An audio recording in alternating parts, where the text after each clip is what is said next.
The Scuttlebutt is proud to welcome Millerstown Pick Apart, a self-service salvage yard where you can get parts you need for your car, truck, or van at very attractive prices because you do the work.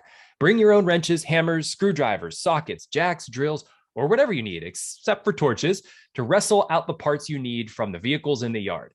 Millerstown Pick Apart was created 17 years ago to provide reasonably priced solutions for auto parts needs. Millerstown was one of the first you pull it type auto parts in the Pittsburgh area, and it is the perfect fit for those seeking discount auto parts to repair their own vehicles. Millerstown has a huge inventory of cars, which they purchase from individuals, towing companies, and auctions, and from its sister auto salvage recycling operation.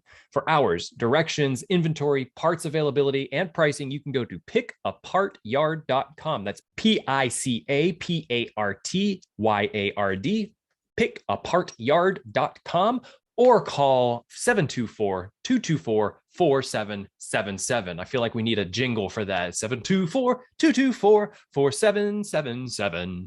That's pickapartyard.com or call 724-224-4777. Thank you so much, and on with the show. There's going to be hundreds of teenagers all across the United States strapped into their PS5, kicking our next enemy's butt by remote-controlled tanks across the paths of all over the world. Well, the parents will have to sign a waiver, and they'll just be like, "Look, we don't want Ryan. He's mid-30s. He doesn't have the thumbs like you kids got."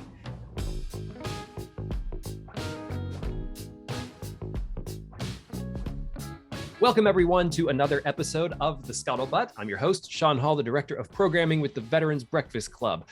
We are in episode 2 of season 4. It's crazy. We're just pushing right on through. Joining me, as always, it's my all-star team here, Ryan All and Catherine Guyon. If you guys would like to introduce yourselves. Ryan? Hello, everyone. My name is Ryan. Happy to be here again for episode 2 of season 4. Excited to get into some scuttlebutt. It's short and sweet. Gotta love it. Catherine? Hi, everyone. I'm Catherine. I'm glad that these two crazy guys brought me along for season 4. And I'm putting on a little bit of my news lady hat today because I got some questions about some of this scuttlebutt that somebody's going to have to explain to the civilian here. Well, what we're referring to is that we haven't done an episode of just Scuttlebutt in quite a while. We sort of got into involved in the guests that we were having on. So we sort of let go of our segment that was reviewing military news. And we thought, it's time that we sort of update everyone on some of the headlines that we had talked about way back in season 1, even season 1, episode 1. So as always, if you've been enjoying the Scuttlebutt, or if you're new to us, please like, share, subscribe, ring the bell, leave us a review, or connect with me at Sean@veteransbreakfastclub.org. Going back to season 1, episode 1, if you go back and listen to that, you'll hear me talk about what I said was, I think, the Bonhomme Richard, which I've learned a lot since then. The Bonhomme Richard, as it's somewhat pronounced. I'm probably still slaughtering it. But anyway, an update from Task and Purpose, and you can find this anywhere really on the internet, is that the Navy has charged a seaman apprentice and member of the crew with starting the fire in July 2020 that destroyed the Bonhomme Richard, an amphibious assault ship that became engulfed by an inferno for days as the ship was docked in San Diego, California. The service announced it was charging the sailor, quote, in response to evidence found during the criminal investigation into the fire, which caused so much damage to the ship that the Navy decided to scrap it altogether.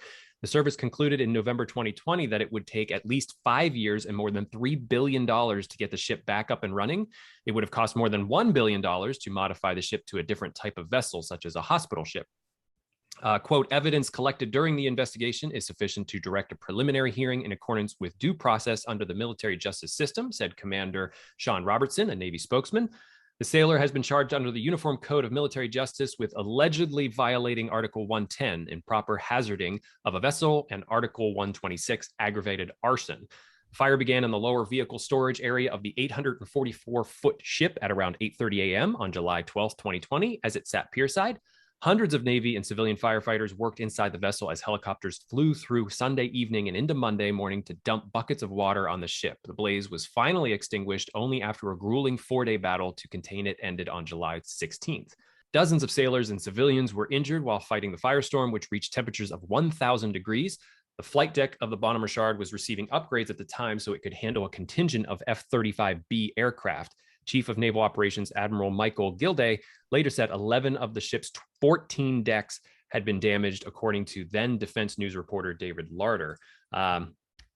We knew that this was sort of coming down the pipe. We had heard about the potential that there was going to be some sort of charges against somebody, but this news broke within the last week from whenever you hear this episode. And I believe they've even released the name of the sailor who is charged with this potential arson. Someone's got to pay the bill, right? It's $3 billion. What strikes me is, I read on another one. This is just the fourth ship the Navy has been forced to retire from fleet due to damage since 2000, and the second loss to an intentionally set fire. But you knew that something was going to happen, right? That this couldn't have just been an accident, right? I'm not a Navy guy. The Navy's like a whole different world, but I do know from speaking with people, I mean, fire on a ship is bad, right? So there are a lot of controls in place to make sure that that doesn't happen. And then if it does happen, that it's contained so that this type of damage doesn't happen. So you almost had to know that it was intentional in some way, that somebody intentionally did this. And to do it for the reasons that I'm kind of reading the guy did it, that's one way to do it, man, but you're gonna pay the piper on this one. That is, UCMJ is not kind to those sorts of actions. No. That's for sure. Have you watched JAG? Yeah. You bring up a good point, and I want to ask our audience. We recently, on the Veterans Breakfast Club's online events, honored the sailors that were lost back in 1967 on the USS Forrestal. There was a fire that started on the top of that vessel when a missile misfired and hit actually John McCain's fighter jet.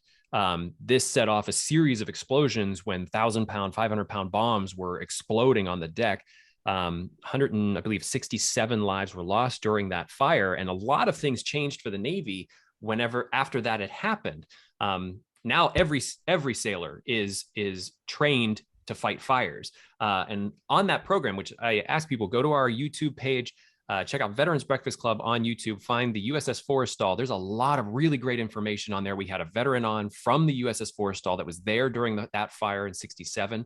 We also had a commander on, a recent post 9/11 vet who wrote his thesis on USS Forrestal. And we talked about the Bonhomme Richard because that commander actually served on the Bonhomme Richard before this fire last year.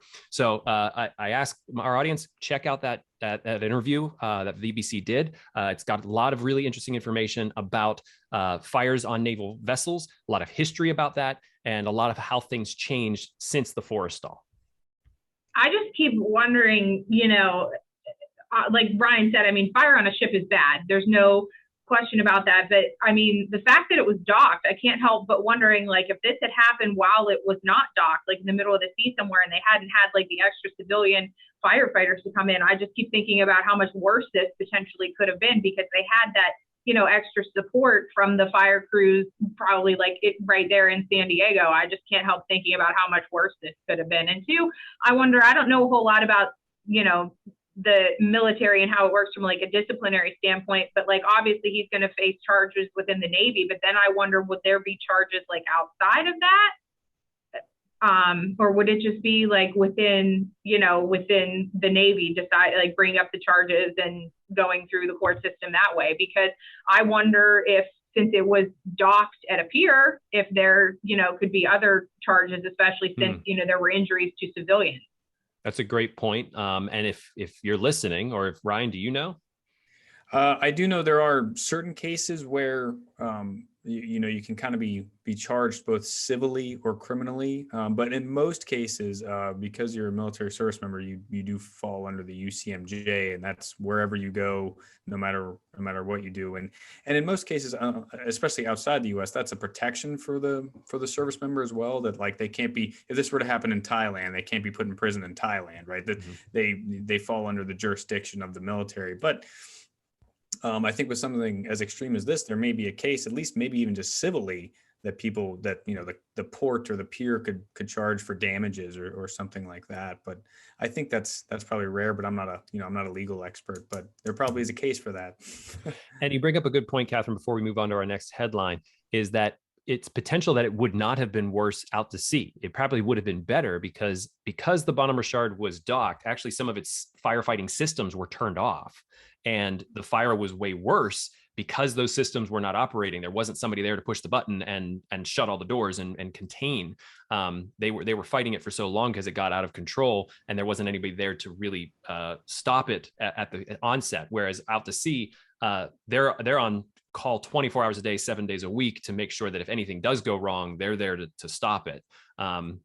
And usually, for our listeners, if you look up the history on these fires, a lot of ships are there to help assist as well. Like even with the forestall, a lot of ships came up alongside the forestall and were spraying it to try to put out that fire. That one was arguably worse, mainly because there was munitions on board that were exploding. Moving on to the next headline, Ryan, did you want to take this one? Yeah. So on the warhorse.org, there was an article, nearly all VA claims for Gulf War illness improperly denied. So this came out in May, so a little bit ago. But I thought it was interesting with everything that we're dealing with now, VA benefits, all these types of things. Agent Orange, Vietnam veterans fought this battle with Agent Orange. Post 9/11 veterans are going through this right now with burn pit registries and things like that. But they found that like over 80% of claims for Gulf War illness, since over the past 30 years, have been denied, mostly improperly. Over 650,000 U.S. service members were deployed to Iraq for the Gulf War and annexation of Kuwait. The combat was brief, just 42 days, but the fallout has been unending. Nearly 44% came home with a variety of serious medical problems, including several mysterious ailments that became collectively known as Gulf War illness, according to a 2016 VA study. So I think what's interesting about this is, there was a lot of things that couldn't be pinned to one thing, right? These presumptive conditions that have now been identified with Agent Orange, all these different types of cancers. If you show up to a VA hospital and file a claim, and you have a certain type of cancer, and you can show that you were exposed to Agent Orange, it's automatic. It just happens. They say you have this type of cancer, you were exposed to Agent Orange, we give you this sort of disability. With Gulf War illness, it was a little bit more vague. It wasn't quite like cancer. It was like skin rashes, headaches, fatigue, strange things. And a lot of these things could kind of be, explained away. It could be anything, right? But what they've seen is, 44% is a pretty large number. All of the different environmental exposures that you had, the burning oil, all these different sorts of things, the exposure to, uranium depleted rounds, like all those types of things, caused a whole host of health issues. And I think it's important to recognize this and then hopefully make some movement for change, because these men and women who served over there, they didn't choose to get these types of ailments. They chose and they volunteered to serve their country, and they went over there, and then they come back, and it's part of our duty as a country and the VA to provide services when these types of injuries and ailments come up, because that's the cost of war, right? So I think that's really interesting, and I hope it continues to move along the right track and get the sort of presumptive conditions that should be applied with these types of ailments. I think 44%, is that what you said? Like, that's too much to be a coincidence where you can just brush it off. It's like, oh, it has to be, 44% of people can't all have the same environmental, factors when they come home that would result in this. There's one thing that they all have in common, which is their service. And a lot of people could probably poke a lot of holes into what I'm about to say, but I'm going to say it anyway, because I know I'm not the only person that feels this way. Veterans literally volunteer to go and die for our country. Like, worst case scenario, they know that their life could end in service to their country.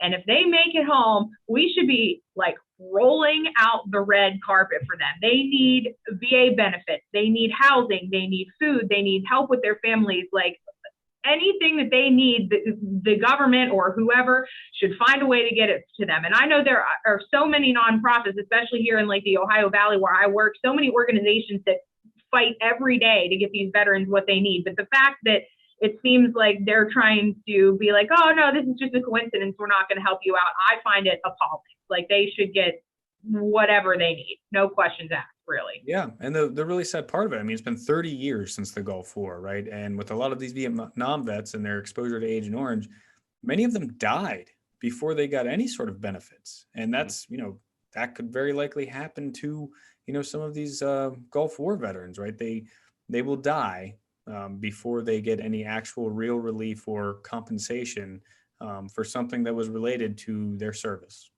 And it's not even the compensation too. Like think about it, all this stuff like skin rashes and stuff and all that, and like even more serious health problems like with Agent Orange, like that's pain. Like that's causing their lives physical issues. They could be living with pain or discomfort every day. It's not, I don't think it's fair. I really don't.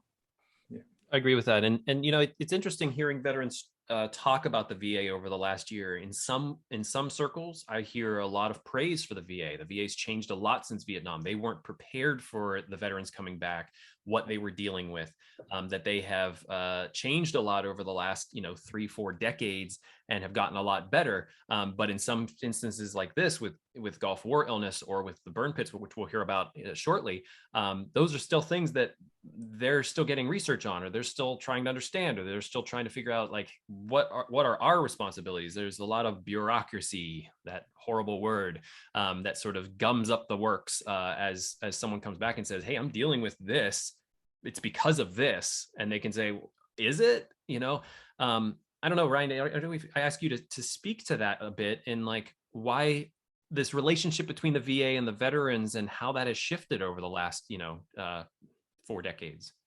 The VBA, the Veterans Benefit Administration, has a responsibility to both the veteran and also the taxpayer, the people who fund these sorts of things. So they have to on the one hand make sure the veteran is taken care of, but also to make sure that that people are not improperly receiving benefits at the cost of the taxpayer. Because unfortunately, like those sort of things would happen. Does it take too long? Yeah, it definitely takes too long. But they, just like everything kind of in the government, they have to make sure that this is 100% the cause, and how we're going to do that. And the unfortunate part is even after a decision has been made, the implementation of that decision can even take a long time because of the bureaucracy. But I don't doubt at all that the VA cares for its veterans and wants to make these things better. But totally. on a lot of these times when a person is dealing with it, their hands are kind of tied, right? The policy does not state, or the procedures that we have do not state that we can do this for you at this time. They can help them with the symptoms and diagnosing them, but the compensation side of it, which is a disability claim, always takes longer. It takes long. It can take a long time, even if you have, the proper evidence and everything that you need. But the good news is that, they're still going to be cared for the symptoms of the conditions that they have. And this is the thing that we always hear about through Congress, like them updating the VA, and they're always trying to get these sort of amendments in to be able to give compensation for the ailments that they have. Is that right? Yeah, for the most part. Yeah, and the VA has come such a long way in the treatments that they provide, the approach that they take to health, the holistic approach that they're taking with whole health, and the types of services that they offer that 20, 30 years ago, these types of things you would never see happening at a VA, but they have definitely made a lot of changes. Yoga, acupuncture, non-traditional treatments, those sorts of things, in addition to the regular primary health sort of things that they do. So they've taken a much, I think, more holistic approach to a veteran's health, which I think is a good thing. Do you want to talk about the burn pit article that we've come across as well? This sort of relates. Yes, yeah, it does. So Military Times reports, for the first time, some burn pit victims will get presumptive status for disability benefits. So we just talked about presumptive status with Agent Orange, and presumptive status is exactly what it sounds like. If you have these conditions and you can show your exposure to burn pits, you can receive an automatic, service-connected disability, which is important. So veterans exposed to harmful burn pit smoke while serving in certain overseas war zones will for the first time get presumptive disability benefit status under a new announcement from the VA on Monday. So this move comes after years of lobbying from veteran advocates and months of legislative pressure from Capitol Hill on the issue. In a statement, VA Secretary Dennis McDonough called the move the right decision to recognize the sacrifice of veterans. So we're talking about when you're in an austere environment overseas, Iraq, Afghanistan mainly, and you're in a place where you don't have regular, sewage or garbage treatment, that you burn it, and in some cases both human waste and physical waste, and I think we can all agree that's not good to breathe in. No, it releases a lot of that happened carcinogens. quite a bit. Yeah. I was deployed to a few areas where that was going on. It is not a pleasant experience. It is not nice. So I'm glad to see that has kind of moved in the right direction. And I think overall, since Vietnam, we and what those guys have done for us in creating so many of these advocacy groups that do this type of stuff, they have done. My generation of veterans have, and by and large, had access to so many more resources and had so much more support than even guys in the Gulf War got, 10, 20 years, 30 years ago. And are still trying to get. Yeah. Yeah. So I'm very lucky to be a post 9/11 veteran, I think. And I applaud all those organizations that are, fighting for this. But I think, and I guess I got to roll back my earlier rant about benefits, because I know that the VA cares and there's so many people out there that care, but I've just, seen so many stories of people just like fighting for so long to get benefits. And I think that's maybe the core of the problem and the core of the frustration is there needs to be like a quicker, a quicker turnaround timetable maybe. And I don't know what that takes, but we're reading this article and it says that all these other groups had to lobby for years. I am looking at this at the outside, and I acknowledge that, but it just doesn't seem to me that this should be something that should take years to get a decision to get help. No, I think Catherine, you're absolutely right. I don't think you need to roll back anything. I think what you said is absolutely true. I was just pointing out that we have been the beneficiary of a lot of hard work, and there are still people that fall through the cracks. And my generation of veterans and many generations of veterans owe a lot to the Vietnam veterans who came home and despite the reception that they got, did so much to create so many of these things to help veterans and by and large. But yeah, there's still a lot of work to do when it comes to making sure that veterans don't fall through the cracks. I was saying, including the vet center that you work at. We had that in a previous episode that was started by the Vietnam vets. Yeah. Mm-hmm. Yeah. Yeah. I know a group of Vietnam veterans here in the Ohio Valley. They call themselves the Vietnam Veteran Support Group. And they, speaking of helping other veterans, they created a support group specifically for veterans who maybe weren't comfortable going to like the vet center or the VA for help, where they just literally sit there and support each other with like past trauma, or some of them maybe have like PTSD a little bit and things like that, and they literally lean on one another. And I was talking to a veteran 2 weeks ago as part of a Veterans Voices who said, like, once you serve your country like that, sometimes service is the way of life. He explained it to me that like there's always that like nagging in the back of his head, like you need to do more for your country, for your fellow veterans, and that like propelled for him. So I guess for all the veterans that continue to fight for, whether it be VA coverage or better benefits for them or things like that, they probably have that little nagging in there that says you need to do more for your fellow veterans. Yeah. Like Sean mentioned, vet centers were founded by Vietnam vets who may have felt like they weren't getting the support they needed at VA hospitals. They got together, started doing, therapeutic groups among themselves. It was eventually formalized and made part of the VA. And now we have all, licensed clinicians who provide, counseling free of charge to war zone veterans and their families in a place where, that's out in their community. And it's a great program. I'm very happy to be a part of it. But yeah, that all started because of Vietnam vets. Well, moving on to maybe say a lighter note. Fast and the Furious, we have tanks. There's something called a ripsaw that Catherine has found. Catherine, do you want to take this very interesting and macho? I want to say macho because it's just like boys and toys, really. Hey, this headline. wait a minute. Wait a minute. I'm a girl, and I think this would be a fun quote unquote toy. Okay. I want to see you driving down the highway to work in your ripsaw. Can you imagine? I would do that in a heartbeat if I was given the chance. Driving down I-70 into Wheeling, and this people will be like, "What the heck?" But basically, I hope we can show a picture of this because it literally looks like something out of Fast and Furious for people that watch this. So it looks so futuristic, and that's basically what the article says. There are these new photos that were published to DVID, the Defense Visual Information Distribution System. It's called a Ripsaw M5 robotic combat vehicle. It has army green paint, and these photos were taken during testing at Fort Dix in New Jersey, and I guess this happened in late June, so a little bit ago. But apparently the Army is considering this Ripsaw as part of what's called the Robotic Combat Vehicle Medium Program. So that was all news to me. I didn't know that this kind of technology was being developed. I mean, it does look like straight out of a movie, and the article acknowledges that kind of like stripped down versions of this have been in a bunch of action movies, which I didn't know.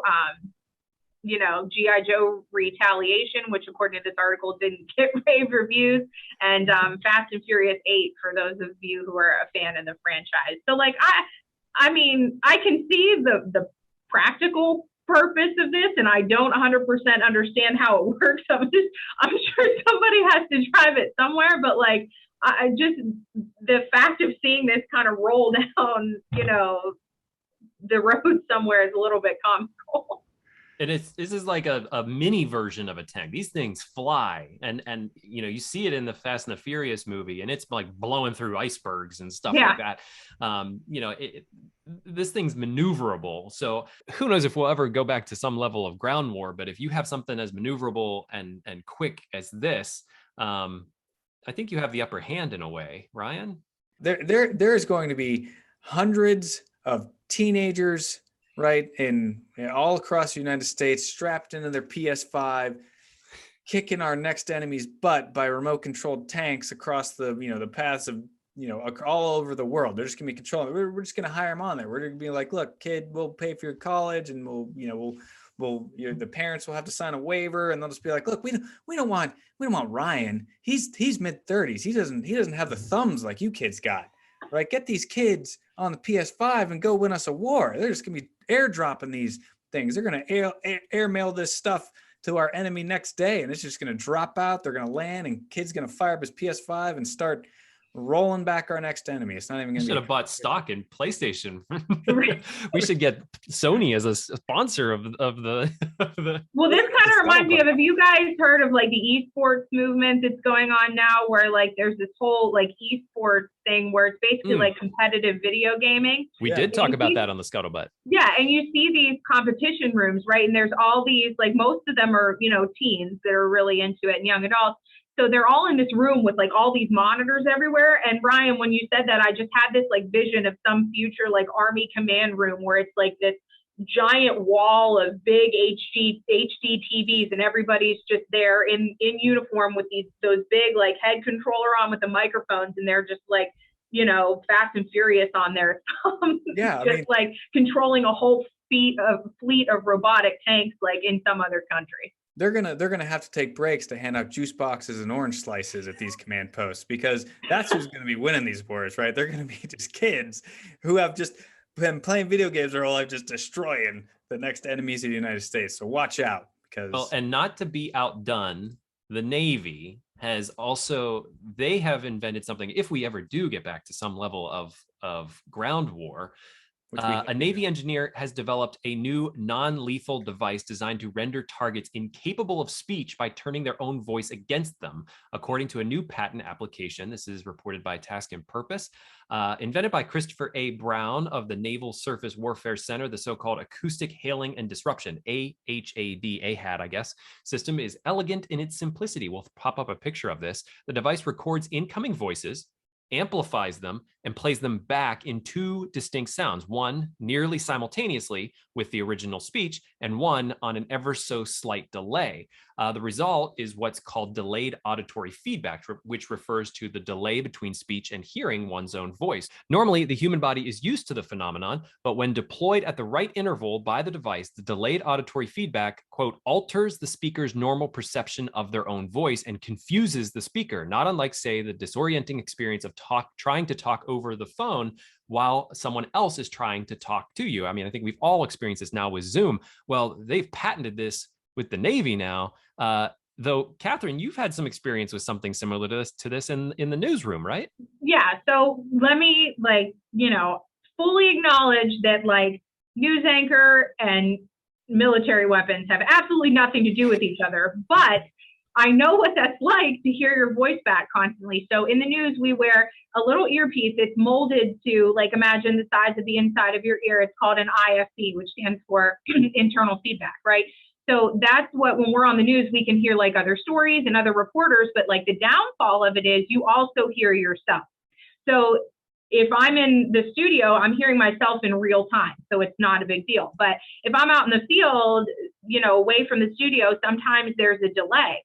And it's so weird to be saying one thing and then hearing in your ear yourself maybe 5 to 10 seconds previously. So so you're listening to yourself, and then it's a little bit distorted because obviously, your voice doesn't sound the same. It'd be like talking over a telephone. Your voice doesn't sound the same over a telephone, but just that little bit, you kind of have to train yourself to block it out. So if you didn't know this was coming and you're hearing yourself at a different pitch or things like that, your immediate reaction would probably be to pause and be like, what is that? And, it would be distorted. So I can see just from my own experience of hearing myself every day, where that would be awful to listen to if you had to hear yourself in a different tone or different pitch and it sounded like you were speaking in rounds. I need a non-lethal, non-weaponized, non-military version of this for my 1.5-year-old. So when then she starts screaming, I can be like, beep, and she's just like, wait a minute. No, we all know the kids would just start screaming louder to be heard. Probably true. It would backfire on me, definitely. Ryan, what are your thoughts on this auditory weapon, non-lethal weapon? Sounds great. I don't have any experience with that, but I can imagine how disorienting it would be. I have to go through that on a regular basis when my wife has to repeat herself to me 3 or 4 times. So yes, it's very disorienting because I'm a bad listener. I hear you, and that's pun intended. Where are they going to use this? Is I my would other assume, question. Since It this thing didn't really say. Since I'm guessing, say you were in a battle in a city or town, and you are, I would assume, close enough to hear the voices of enemy combatants, you could direct this device at them, and it's so precise that it'll pick up only the guy talking and reverb it back to him. So it's not going to pick up like a platoon. So your objective is to disrupt him giving commands to his soldiers. So you stop him. It's not so much to stop them from hearing things; it's stop them from telling people things. Yeah. So okay. I can't tell you where Either to go. Either way, that would be talk. awful. That would be awful. I don't envy the people when they have to test this on somebody. I don't envy that person. Yeah. And last in our tech portion here, Task and Purpose also had a little fun with a reporter who inaccurately reported that the new Russian jet fighter, which has a really cool name coming from a chess advocate like myself, and I'm probably mispronouncing is the Sukhoi Checkmate, is the new Soviet Russian fighter jet. The Checkmate, that's a cool name. No, it cannot travel twice the speed of light. Which was somewhere reported. I won't mention where, but you can look it up. And the funny thing was that the reporter said this, but then everybody kind of went along with it and thought, hey, yeah, I guess it can travel twice the speed of light, which is impossible. We don't live in Star Wars or Star Trek. You can't hit warp speed in your fighter jet. But this is a very interesting, and me being a big fan of fighter jets in general, F-18, F-35, F-22s, they just all look cool. If you look up the Checkmate, it's a very cool looking fighter, but it can travel twice the speed of sound. But that's something that's sort of been around for a while. It's not new news. It's not like they've invented something that we didn't have before. But the Checkmate supposedly can do this. Yeah, the Associated Press reported that the jet can fly at 1.8 to 2 times the speed of sound, which is pretty cool. Pretty fast. That's fast. That's kick the tires and light the fires fast. They're going to really be able to buzz a tower with that jet. That's for sure. That is, I mean, what's interesting about it, it looks a lot like an F-22, which is the most recent aerial superiority fighter that the United States has. And that's what happens, right? I mean, when people like peers who have the ability, like China or Russia, the U.S. is normally leading that. It's a very long process to come up with these things, and they keep pace with each other. About they had the MiG-29s, we had the F-15s, et cetera, those sorts of things. So you only knew it was a matter of time before they came out with a stealth fighter, which is what the F-22 Raptor is that we have. Yeah. And the F-35, which I think might actually be a step beyond the F-22. They've stopped production of the F-22, and they said, we're going to jump to the F-35. Yeah, I think they're supposed to have different roles. Earlier on, the F-35 was called the Joint Strike Fighter, so it was made to be kind of a air and ground, taking kind of the role of like an F-16, where the F-15 was primarily an air superiority fighter. Right. F-16s were supposed to be dual role, and the F-35 was supposed to kind of take over that. But then they have a vertical takeoff variant. And the Marines wanted something, because the Marines always want something. Those Marines. Yeah. So I think, both really cool planes. But Checkmate. I think there's a lot of things implied with the name of that of that fighter. But keep dreaming, Vlad. Keep dreaming, Vlad. And one bit of small article that I'll direct our audience to is from airforcemag.com. This is what's interesting about the article. The problem is that the F-35 is so advanced that they can't put it up into training against something that is as advanced as it. So they're trying to figure out ways to get their pilots into training on the F-35 against something that could be like a peer enemy. So they're looking at what's called the Air Force's first application of low-cost attritable aircraft systems, LCAAS, will likely be as stealthy adversaries for fifth-generation fighters. This is sort of a toe in the water that they are trying to develop a training system that will help the pilots be able to go up against something that's as advanced as the F-35. That brings us to our final article of the day here. Catherine, do you want to talk to us a bit about the exercises that are happening in Naples? Yeah, so we got to explain this to the civilian here. Okay, that can be our new game for the Scuttlebutt. So, as I always thought, and I know I'm probably wrong, which is fine. That's, why we're here to learn and teach other people. But I always thought that a military exercise was kind of like, a drill, a training, because obviously you have to physically, move things and practice things and, train, right? Exercise. So then I saw this article where in Naples, a U.S. naval and amphibious exercise, it's billed as the largest of its kind in 40 years.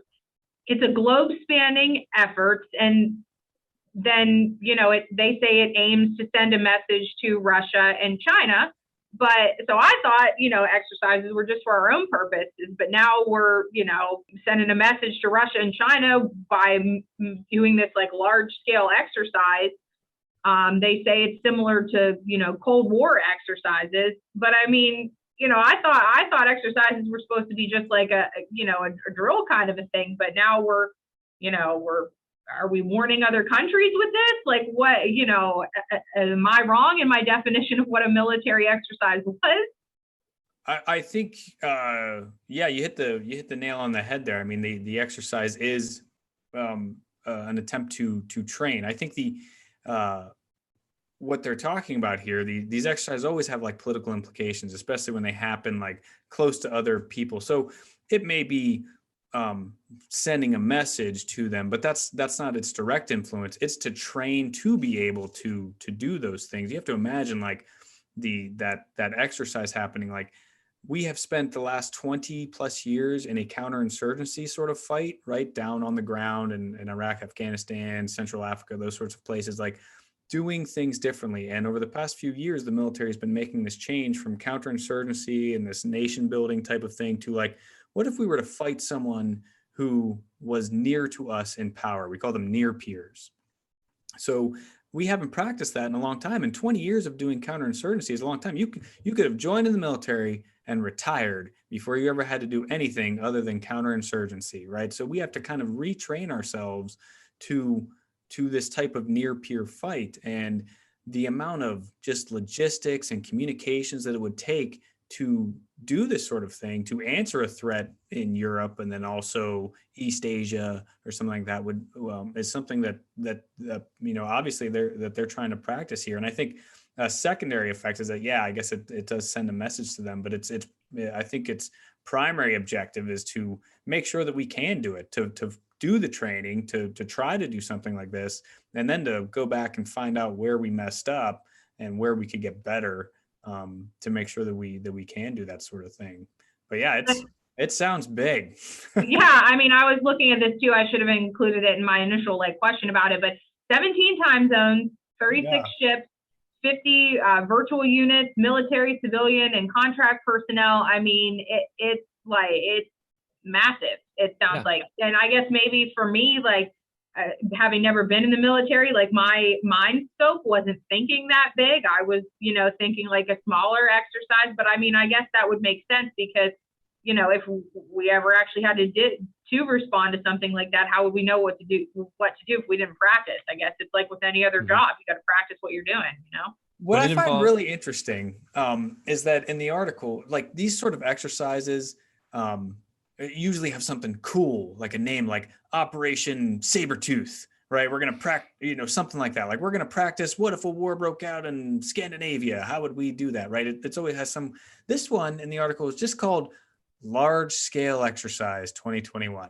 Like that's it. Like, come on, man. There's a room full of officers and you can't come up with a better name than that. Somebody's got to have something, Operation Razorback, because I went to the University of Arkansas, or I don't know, whatever, There we go. Ryan's going to name it.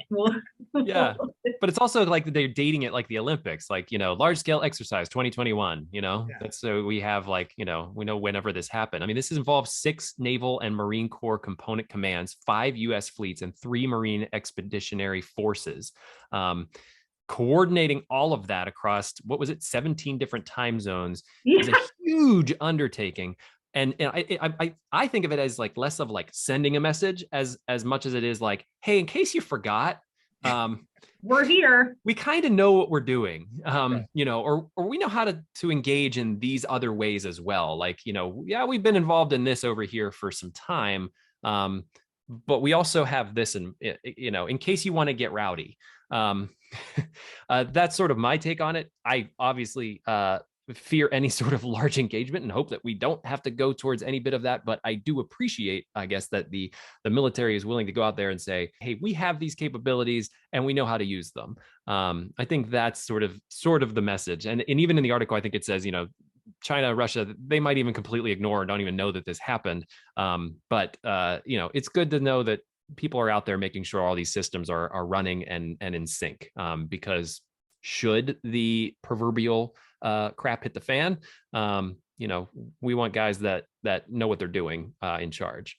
Yeah, and you don't want a Marine Expeditionary Force coming at you. That's for sure, because Marines they're just angry, right, all the time. They're just like there's like this, I think in the show Generation Kill explained it the best, right? When he talks about what Marines are, he's like we're an angry dog that America keeps in its cage and just abuses it and just doesn't feed it, and then it's so hungry and angry when it comes out, it just attacks everything, right? Like that's what Marines are great for, and we love them for it. They're the devil dogs. Go get them. You don't want those guys showing up on your doorstep, that's for sure.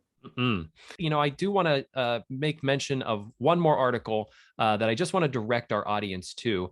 This is on Task and Purpose, and it is titled "An Afghan Interpreter Who Became an American Soldier Has One Final Mission: Saving His Family." I don't need to read through the article for our audience. I want them to go and read it themselves. It's a really interesting story of this Afghan interpreter who came to the U.S., enlisted, then went back to Afghanistan, is now in the fight to save his family over there. There's a lot going on as the Afghan war draws down.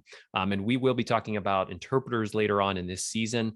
I'm looking forward to that discussion. Please take a look at that article, read his story. It's very interesting and very heartfelt.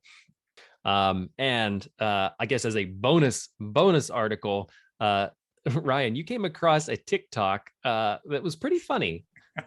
We'll show some clips here, but can you explain what this is? This guy, obviously in the 10th Mountain Division, I think his name is Chandler Hartford, and he just comes out with these dad jokes, which, as a relatively new dad, I just appreciate so much. I love dad jokes. He tells the joke, it's terrible, and then him and his buddies just do this laugh. Bo, hey, Bo. Hey, first one, I got a question for you. Hey, what's up? What do you call a deer with no eyes? I don't know. I have no idea. Hey, Bo, hey, Bo. Hey, what do you call an egg on a sandy beach? San Diego. Hey guys, why can't your ear be 12 inches long? Because then it'd be a foot. What? Hey, Bo, what are you doing? I don't know, sorry. Start pushing. All of them, right now.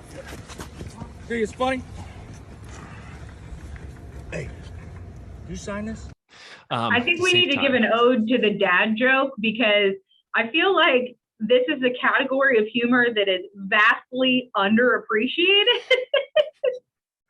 I mean, even just for like a little groan or like a little laugh, like, come on, they're always funny, right? Dad, you guys need to, your dads, you should up your dad joke game here. Yeah. So when my father was home recently, and he was sitting in the kitchen with me and my sister, and we had this bag of quinoa chips, right?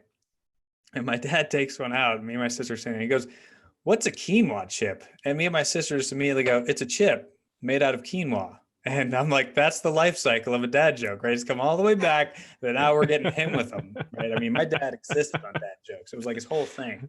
He would always have like just some silly dad joke. So it's very much a part of my personality. And I just really enjoyed getting a zinger on him. I'm jealous of dads. Like, why can't we have mom jokes?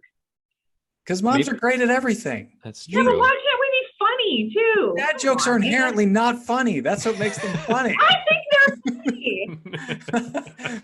That's the whole thing. It's a dad trying to be funny and failing miserably at it. And his kids But I actually think they're funny.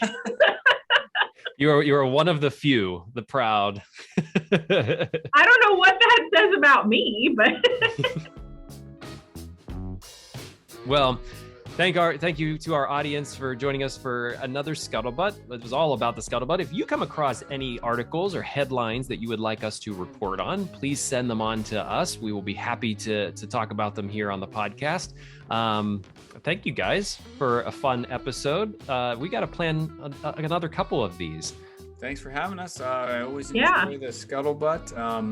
Catherine, thank you so much for being here today. It was really fun to have you. And like I said, moms don't need dad jokes. Moms are great at everything. Thank you for all that you do. Thank you for your support. And I can't wait for the next one. Thanks for sometimes laughing at my terrible jokes. I appreciate that as well. You always. I promise you always laugh at your jokes. Also, I think we need another hashtag Ryan's rant, so we can have a viral TikTok moment. We just posted one last week, a Ryan rants of his Army combat training. Look it up. It's fantastic. And also look up on the Veterans Breakfast Club TikTok for our media producer, Ellie, who did a 3-minute short of Ryan's rant that I busted a gut at. It was fantastic. And also, Catherine, if you ever have a Catherine rant you would like to get out, this is a great platform for it. I'll keep that in mind. I'll try to think of one, because I'm sure they're in there. All right. Well, we'll see you all next week on another episode of the Scuttlebutt. Thank you all for joining us. I want to thank Millerstown Pick Apart for their generous support and sponsorship of this program. For Millerstown's hours, direction, inventory, and pricing, go to pickapartyard.com. That's PICAPARTYARD.com. Thank you so much, Millerstown, and we'll see you on the next Scuttlebutt.